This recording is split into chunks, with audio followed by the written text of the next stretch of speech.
दोपहर का समय है। निशा बाजार से भारी थैला लटकाए घर की ओर आ रही थी। उसके साथ उसकी सहेली सरिता भी है। उफ सरिता, आज तो सूरज जैसे आग उगल रहा है। अभी अभी तो गर्मी का मौसम शुरू हुआ है, लेकिन इतनी गर्मी पड़ने लगी है। सही कह रही है निशा, अब घर पहुंचते ही किचन में घुसना पड़ेगा। इस गर्मी में खाना बनाना किसी जंग से कम नहीं है। वैसे निशा, क्या तेरा इस गर्मी में भारी खाना खाने का मन करता है? मेरा तो सच कहूँ तो बिल्कुल जी ही नहीं करता, बस ठंडा पानी और जूस मिलता रहे। अरे सरिता, खाना नहीं खाएंगे तो काम कैसे करेंगे? मुझे तो लगता है कि चाहे जो हो, खाना तो डटकर ही खाना चाहिए। बात तो तेरी भी सही है, पर गर्मी में भूख मर जाती है यार। बातें करते हुए दोनों अपने घर आ जाती है। निशा घर पहुंचती है और सीधे किचन में जाती है। वो पसीने में लथपथ होकर छोले भटूरे और पनीर की सब्जी बनाना शुरू करती है। शाम को जब सब ऑफिस से थके हारे लौटते हैं तो निशा बड़ी ही खुशी के साथ डाइनिंग टेबल पर खाना लगाती है। आइए माँ जी, पापा जी, आज मैंने आप सबकी पसंद के गर्मा गर्म छोले और कुलचे बनाए हैं, साथ में पनीर की सब्जी भी बनाई है।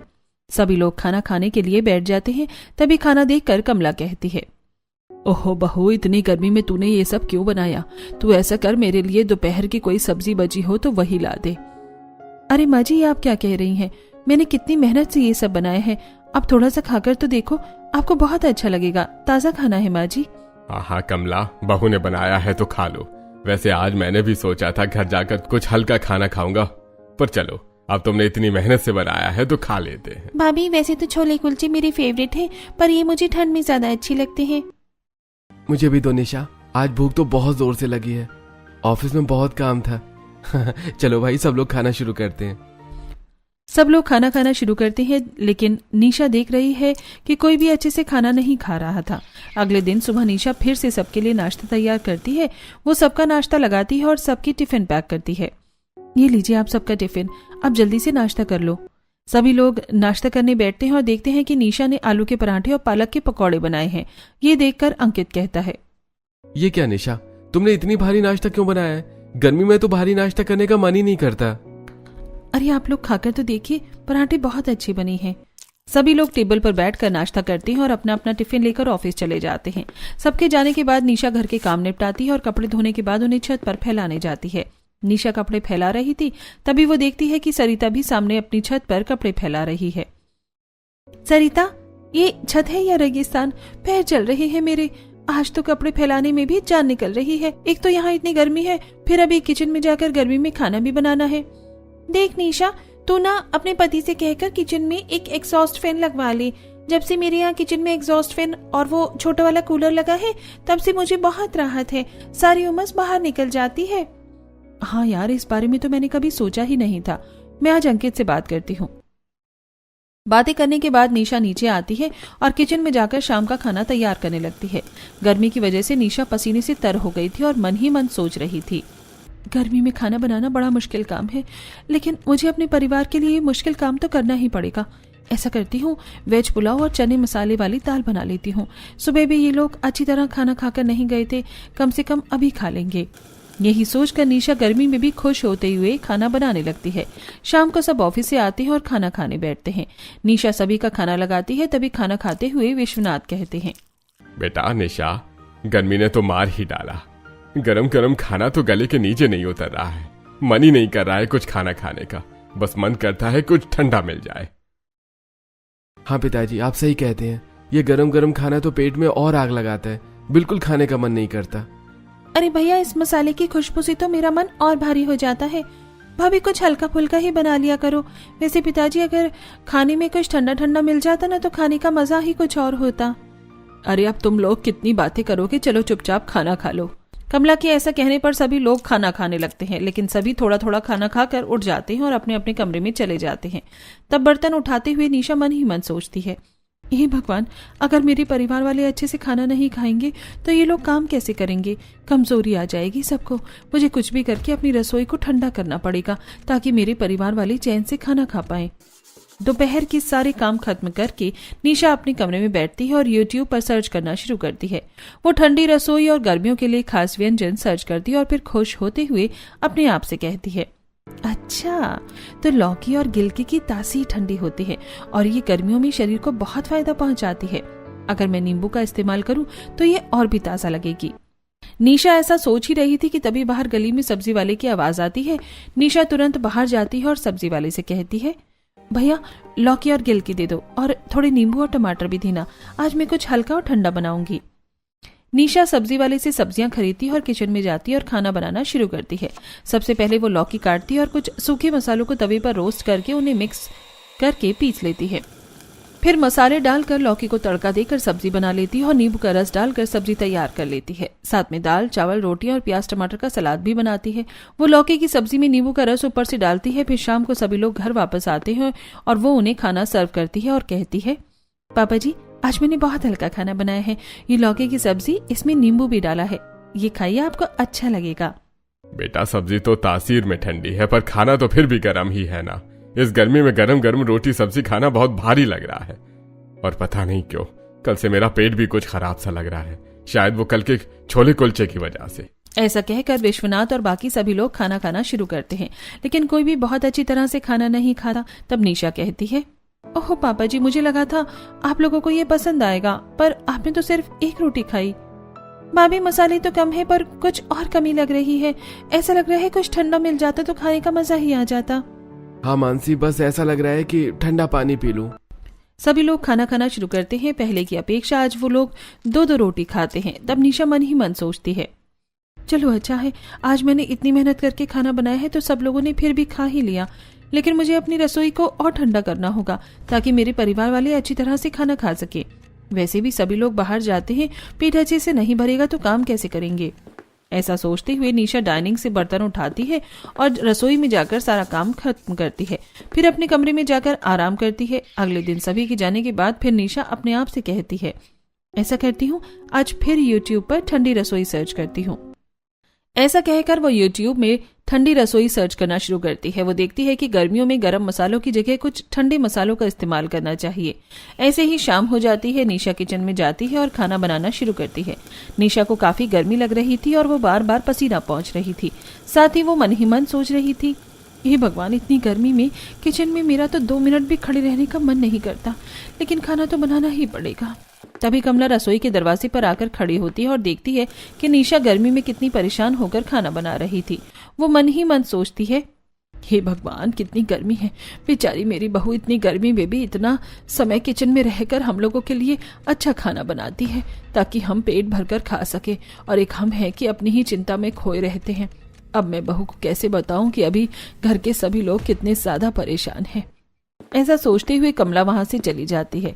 इधर निशा जीरा, सौंफ और धनिया को भूनकर एक खास पाउडर तैयार करती है। वो गिलकी और टमाटर की चटनी बनाती है और उस पर ये मसाले छिड़कती है। शाम को सभी लोग आते हैं तो निशा सभी के लिए खाना परोसती है। खाना देखकर विश्वनाथ कहते हैं, अरे वाह, आज तो मसाले हट गए तो खाना थोड़ा ठीक लग रहा है। आज तो मेरा थोड़ा खाने का मन भी कर रहा है। स्वाद बहुत अच्छा है बहू। सच में पापा जी मुझे बहुत खुशी हुई, और सब्जी लीजिए ना। हाँ निशा, आज वाकई हल्का लग रहा है, तुमने बहुत अच्छा दिमाग लगाया, लेकिन रोज रोज अगर तुम ये ठंडी ठंडी सब्जियां खिलाओगी तो हम बोर हो जाएंगे। अंकित सही कह रही हैं, मुझे सब्जियों के अलावा अपनी ठंडी रसोई में कुछ और भी शामिल करना होगा जिससे ये लोग पूरी तरह संतुष्ट हो सके। आखिर रसोई को ठंडा बनाना और अपने परिवार का पेट भरकर खाना खिलाना भी तो मेरी ही जिम्मेदारी में शामिल है। अगले दिन दोपहर का समय है। निशा अपने कमरे में लेटी हुई किचन में कुछ नया करने का सोच रही थी। तभी उसकी सहेली सरिता का फोन आता है। हेलो सरिता, कैसी है तू? मैं तो ठीक हूँ, पर तू आजकल कहाँ गायब है? न बाहर दिखती है और न ही फोन उठाती है। क्या बताऊं यार, सारा दिन किचन में और घर की सफाई में निकल जाता है। घर में इतनी है कि फोन हाथ में रखने का भी मन नहीं करता, बस काम खत्म हो और पंखे के नीचे बैठूं। हाँ यार वो तो है, पर मैं तो अभी मस्त ठंडी ठंडी बूंदी का रायता पी रही हूँ। इसे बनाकर मैंने 2 घंटे पहले फ्रिज में रख दिया था। ये इतना ठंडा हो गया है कि पीने में मजा आ जाता है। इससे शरीर को जो ठंडक मिलती है उसका कोई जवाब ही नहीं। बूंदी का रायता? अरे हाँ, ये तो मैंने सोचा ही नहीं। रायता तो गर्मियों के लिए अमृत है। थैंक यू सरिता, तूने बहुत अच्छा आइडिया दिया। आज मैं सभी के लिए बूंदी का रायता ही बनाऊंगी। अब निशा तुरंत घर से निकलती है और पास वाली किराने की दुकान पर जाकर दही लेकर आती है। अब किचन में जाकर दही को एक बर्तन में निकालकर उसे बीटर से अच्छी तरह फेंटती है। फिर डिब्बे से बूंदी निकालकर उसमें डालती है और अपना बनाया हुआ मसाला भी उस पर छिड़क देती है। साथ में काला नमक और हरी धनिया भी डालती है और फिर उसे फ्रिज में रखते हुए अपने आप से कहती है, आज तो सभी लोग रायता देखकर बहुत खुश हो जाएंगे और पेट भरकर खाना खाएंगे। यही सोचकर निशा खाना बनाना शुरू करती है। वहाँ खाने में दाल चावल आलू पालक की सब्जी रोटी और धनिया टमाटर की चटनी बनाती है। रात को जब सब डाइनिंग टेबल पर बैठते हैं तो रायता देखकर सबके चेहरे खिल जाते हैं। कमला कहती है, अरे वाह बहू, आज तो तूने रायता बनाया है, ये देखकर ही मन ठंडा हो गया। भाभी ये रायता तो बहुत जबरदस्त बना है, मैं तो आज रोटी रायते से ही खा लूंगी। सच में बहू, आज तो मजा आ गया।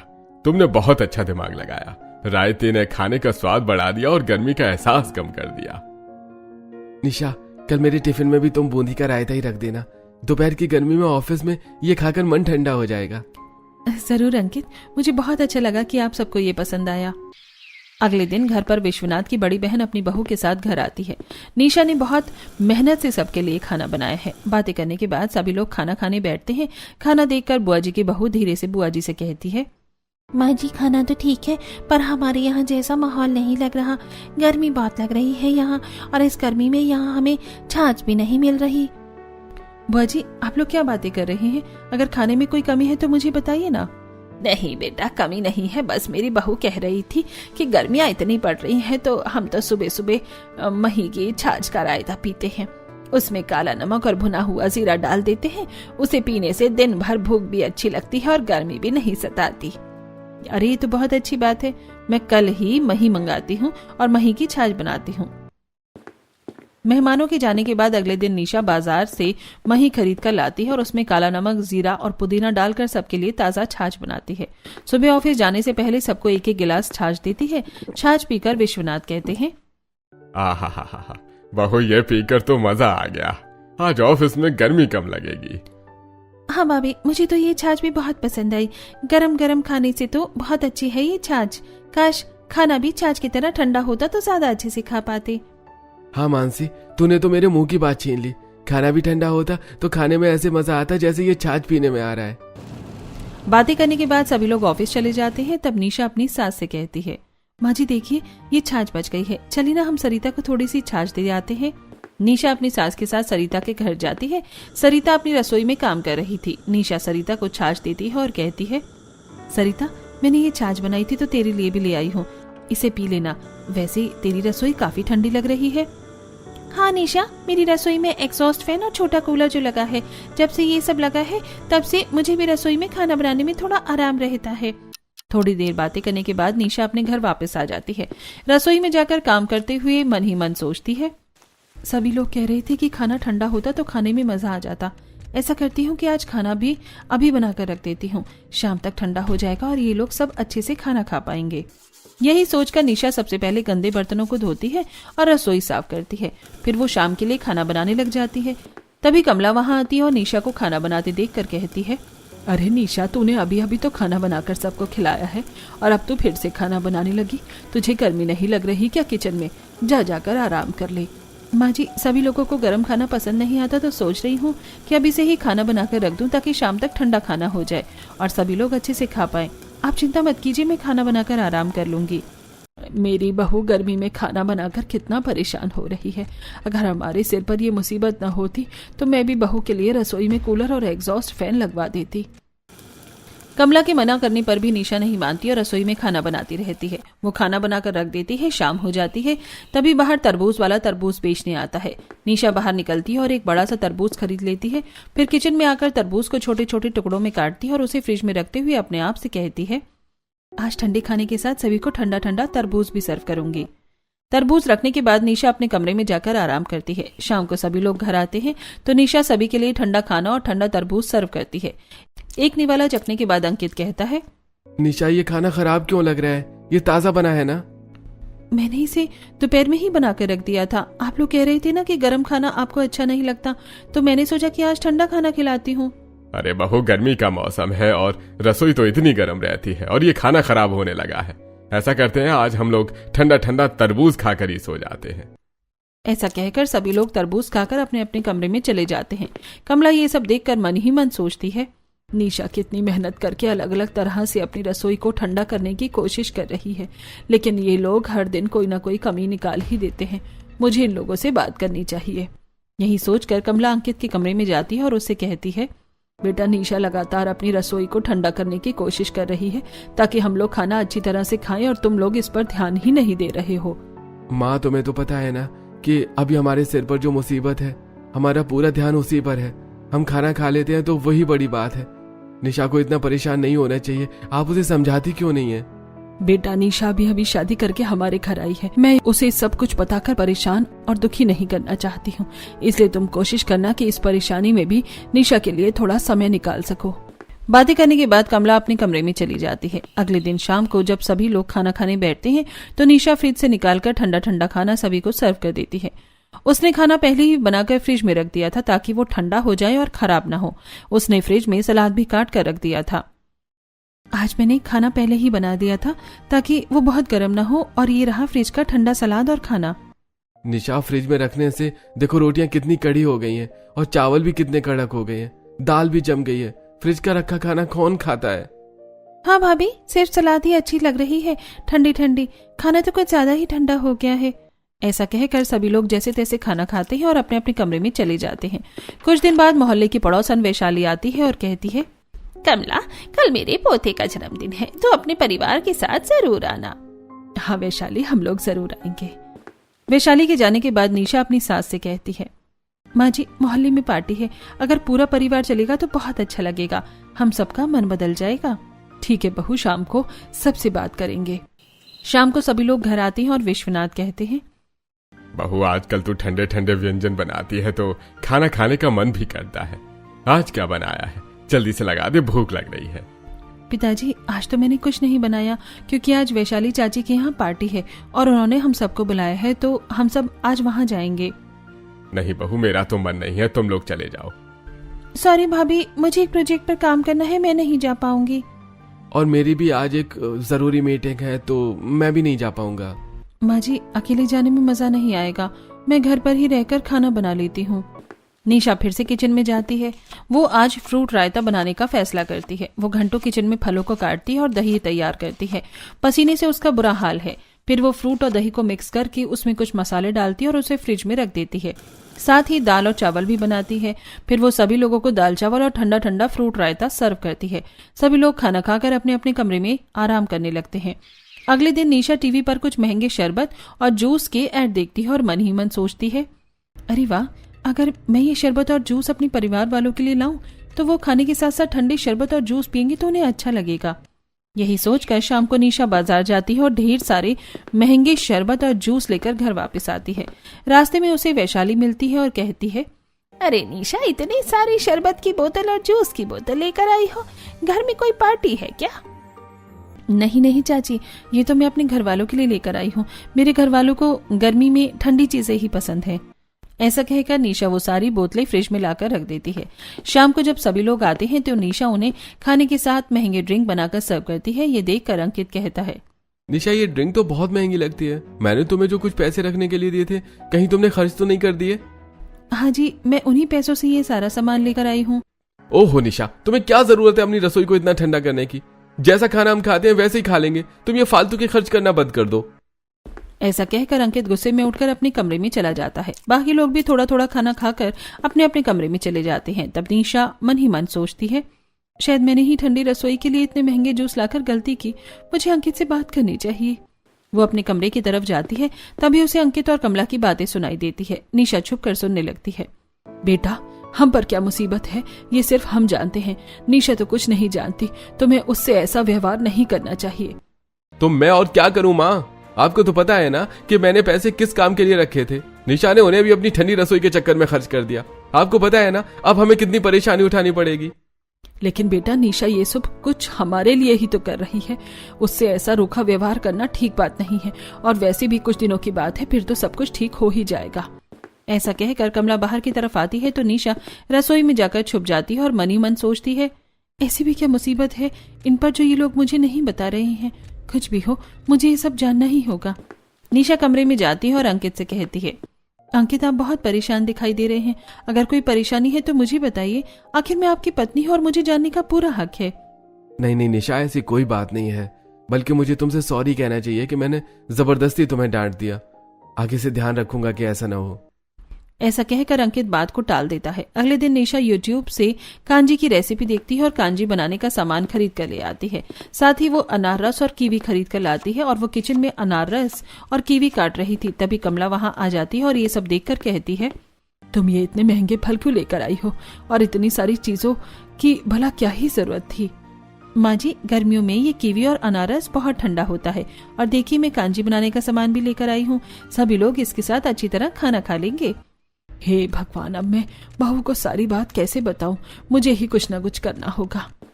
शाम को सभी लोग घर आते हैं। तब खाने के साथ साथ निशा सभी को ठंडी ठंडी कीवी और अनारस भी सर्व करती है। साथ में वो उन्हें कांजी भी बना कर देती है। ये सब देखकर अंकित को बहुत गुस्सा आता है, लेकिन वो कुछ नहीं कहता और सभी चुपचाप खाना खा लेते हैं। अगले दिन निशा को खाना बनाते समय अचानक चक्कर आ जाता है और वो वहीं बेहोश होकर गिर जाती है। कमला की नजर उस पर पड़ती है और वो चिल्ला उठती है, अरे बहू, क्या हुआ तुझे? जल्दी आओ विश्वनाथ जी, अंकित देखो बहू गिर गई। सब भागकर आते हैं और उसे उठाकर सोफे पर लेटाते हैं। विश्वनाथ चिंता में अंकित से कहते हैं, अंकित जल्दी डॉक्टर को बुला, ये सब हमारी ही गलती है। बेचारी बच्ची सारा दिन इस भट्टी जैसी रसोई में जलती रहती थी और हम अपनी परेशानियों के चक्कर में उस पर ध्यान ही नहीं दे पाते थे।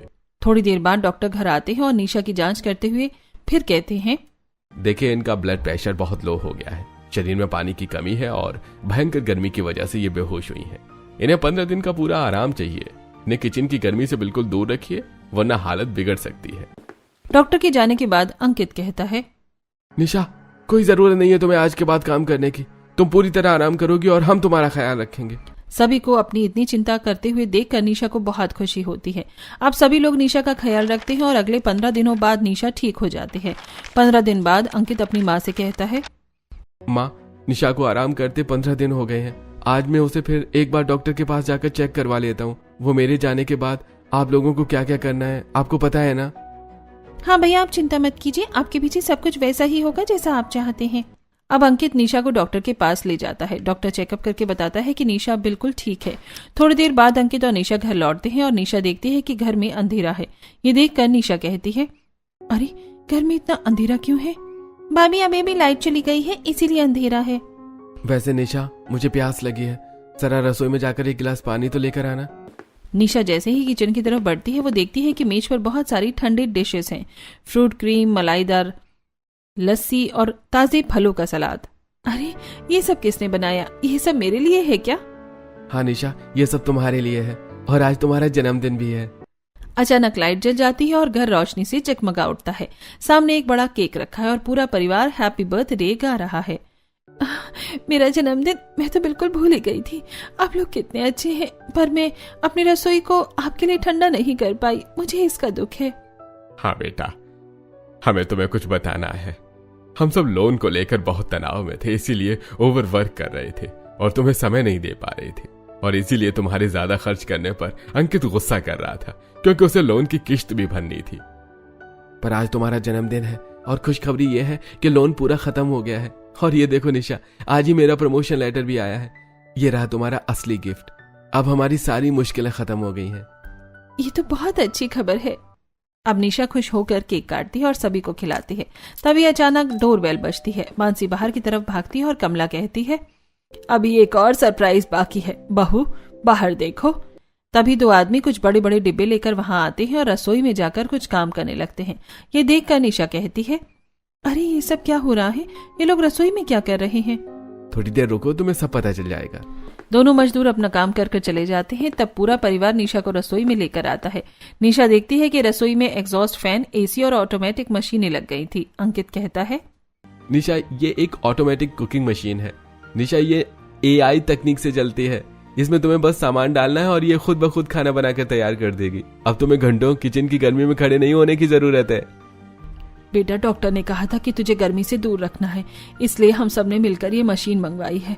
अब तुम्हारी रसोई सच में ठंडी रसोई बन गई है। आप सबका बहुत बहुत शुक्रिया। आज मेरी रसोई सिर्फ ठंडी ही नहीं बल्कि खुशियों से भर गई। निशा की मेहनत और परिवार के प्यार ने आज साबित कर दिया कि जब दिल मिल जाते हैं तो तपती गर्मी भी सावन की फुहार बन जाती है। अब निशा का पूरा परिवार खुशी खुशी रहने लगता है। निशा की मेहनत और परिवार का प्यार आखिर रंग लाता है।